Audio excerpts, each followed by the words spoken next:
Hey all, Lauren Davitt here with another episode of Ask the Experts. Today we're joined by Dr. Hala Sabri, founder of Physicians Moms Group. And there's a lot to talk about today, so let's dive right in. Dr. Sabri, thank you so much for being with us today.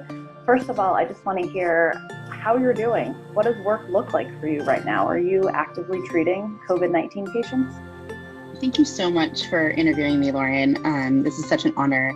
And I think that COVID is such a hot topic right now. As an emergency medicine physician, I am seeing these patients in the emergency department, but it's been really interesting because over the last 2 months, the types of patients we're seeing and the pattern has changed significantly. And so I have been seeing them. It's been a little bit different and really unexpected. So your job must be particularly demanding right now. So what are some of the challenges in your work and the challenges that you're facing?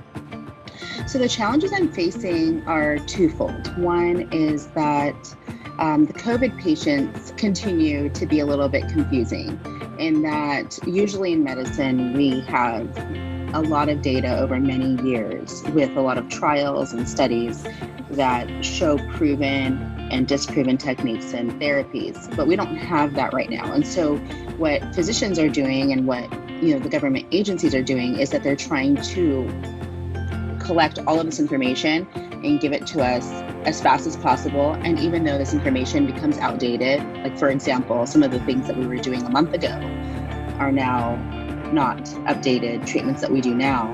And so just keeping up with all the information has been challenging, but also exciting because as a physician, it hasn't happened in my career that we've had such a new disease process unfold like this.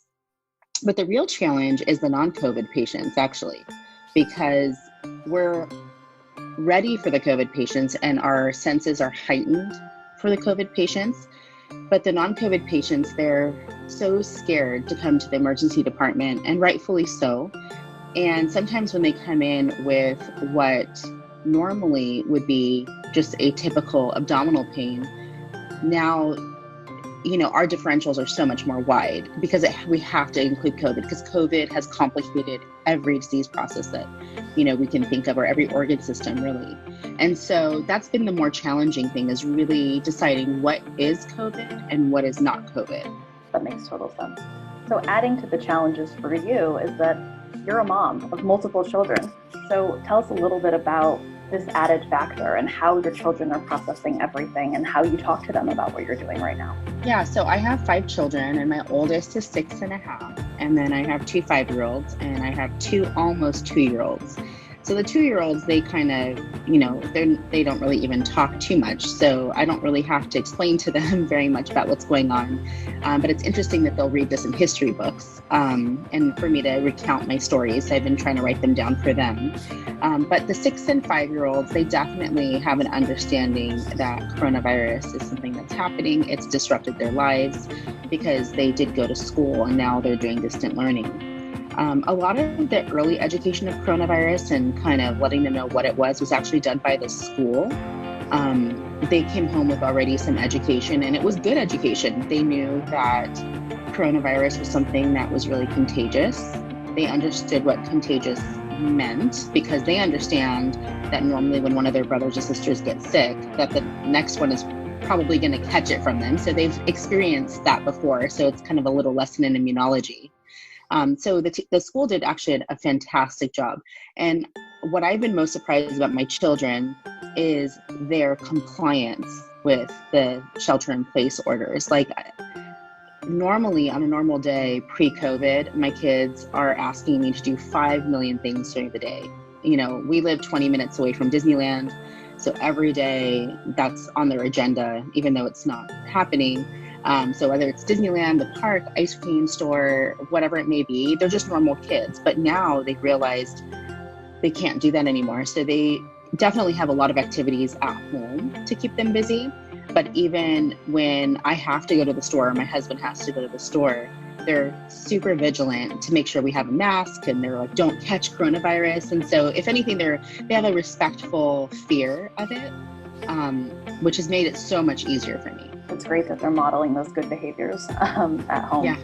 So you founded the Physicians Moms group. So tell us a little bit about that and what you're hearing from other women in the group during this time and how the community is supporting each other. So Physician Moms group was made about 5.5 years ago when I realized that nobody gave me a class in medical school of how to be a mother or a family member and a doctor. We're just so focused on making physicians that really treat illness, but not realizing that we have to teach them how to live their life afterwards, because going to medical school is kind of like living in a bubble of sorts.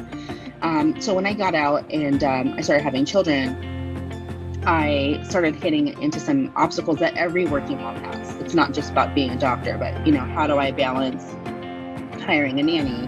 How do I balance work and work functions? The balance of having to be 100% coworker and 100% mom. And I think that a lot of those traditional roles complicate our job, especially being a physician. It's not like a 9-to-5 job. I mean, even if you have an office and you do work 9 to 5, you're taking your work home with you. You are still on call. Patients need, the emergencies happen after 5 o'clock. And so I made this group really thinking that maybe 20 people might be interested in being vulnerable and saying that they didn't know how to handle this. But it turns out that many women physicians felt similar, or even felt that they had pearls of wisdom they wanted to share as well. So the group has now grown tremendously, and the original group of Physician Moms group is almost 74,000 people right now. But when the pandemic started, one of the things that I realized was that it was going to be big, and it was going to take a lot of space that was needed to be dedicated towards discussion. And my fear was, that the pandemic would kind of shift our focus where we wouldn't be able to talk about, gender issues and women empowerment. So what we decided to do is we decided to make a space for COVID. Well, the second group actually feels and looks very different. In the COVID group, I actually had a chance to organize it in a way that would allow us to transmit information in a really efficient manner. And so that group is really clinical. It's very focused. It's very educational. There's no messing around. And we get work done there. We have weekly lectures by specialists that are at the top of their field to give us updates, current updates in COVID as it affects their field, whether it's, intensive care, dermatology, radiology, it's affecting every body part and every system, as I mentioned before. So it does feel and look different. And early on, one of the things that was so surprising to me is that the male physicians wanted into the group. And I obviously, wanted to invite them because the whole goal of education is to get everybody educated on this. So we actually opened up our criteria to men for that group as well. And that group, although it's only 2 months old, is up to 40,000 people. So it's been a real good resource. And like I mentioned, we don't have books written on COVID yet, and we don't have, a plethora of studies that have been replicated and not outdated. So right now we're learning from each other. That's so wonderful. And one of the things that, we're hearing about is the mental toll this is taking on frontline healthcare workers. Is that coming up in either of the groups as tied to this? Oh, it's coming up in both groups. Definitely, it's been interesting as an admin of a group to see the difference of the mental and health care 8 weeks ago than now. 8 weeks ago, a lot of the conversations generally were anxiety driven about, we don't know what this is. We don't know how to protect our communities. I mean, that's our job. Our job is to make sure that everybody is as safe as possible. And the way medicine works is, preventative care. So any type of antidote or preventative treatment, immunization, anything to prevent such outbreak is, our first, kind of layer of ammunition. And we don't have that. So that's been taken away from us. And now not only are people contracting this disease, but they're dying at high rates. At least for medicine, they're dying at high rates. And so for us, it was a lot of anxiety to prepare as best as we could, because we knew that it was going to come through and it was going to be devastating, but we didn't want it to be as devastating as it possibly could. so all the early conversations were, how do we protect our patients? How do we protect our family? And as COVID started coming through, we started learning from the doctors that were in hotspots. So the doctors in Italy were communicating with us and kind of giving us their recounts. The doctors in New York and New Orleans, they started kind of telling us what they're seeing. And it started to give us that preparation, even though it's really just word of mouth and anecdotal stories, but that's all we had at that point. And now it's a little bit different because physicians at this point, we're kind of double victims. And I think that's what I'm kind of seeing here. As physicians, we're also victims because I think that as every industry is affected, most of the public don't think that the medical industry is affected because it's the most utilized, it's essential, but not realizing that it's actually affecting us. And personally, I've had my shifts cut, and I don't mind it because I would rather have my shifts cut than people die.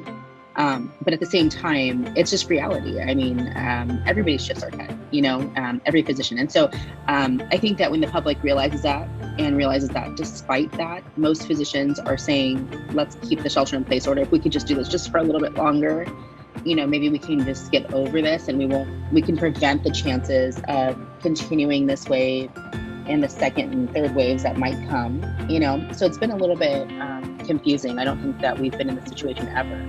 Certainly. So switching gears just a little bit, you've traveled to the field with UNICEF and you've seen UNICEF's response efforts firsthand. So how do you feel about, the families that you saw on your visit and the frontline health workers that you saw on your visit and how they might be juggling the pandemic and other needs on the ground? Yeah, I'm actually so glad you asked this question because ironically, right before this pandemic was actually called a pandemic, about a week or two before, it was a time that I was planning with UNICEF on a trip to Namibia. So I was actually supposed to be in Namibia in March.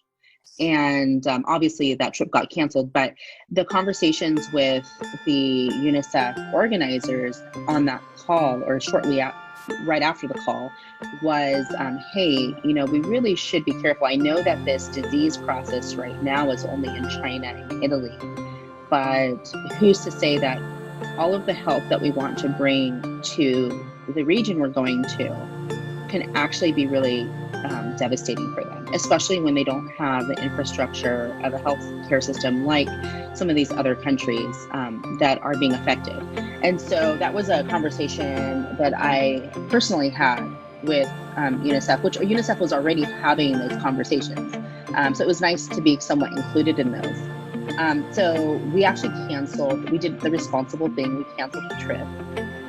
And since then, honestly, I've just been thinking about everyone that I've ever met, on my trip. Oftentimes when I sit here and I think about even all of the uncertainty that we have here, I can't even imagine what the uncertainty is that they have there, and especially when we talk about preventative treatments, and for them to be already seeking those resources for preventative treatments that already exist. It makes me feel even more inspired to make sure that that healthcare is equitable around the world. And you mentioned immunizations as one of those preventative measures, and your group has been very supportive of UNICEF's immunization programs in the past. So can you tell us about how the COVID-19 pandemic sort of underscores the importance of these programs? So, I know COVID is not affected by tetanus or vice versa. But like I mentioned, I hope, just like women equity issues and, gender parity and whatnot, I hope that the issues of preventative care and tetanus vaccinations are not pushed to the side either, because these are all equally important. I think that people shouldn't be dying from preventable disease. I think everybody agrees with that. And so I hope that the conversations still continue as to how we can still help other people around the world outside of COVID. Definitely. We can't let those other issues fall to the wayside in the meantime. Thank you so much for being with us, Dr. Sabri. Thank you. Stay tuned for another episode of Ask the Experts next week.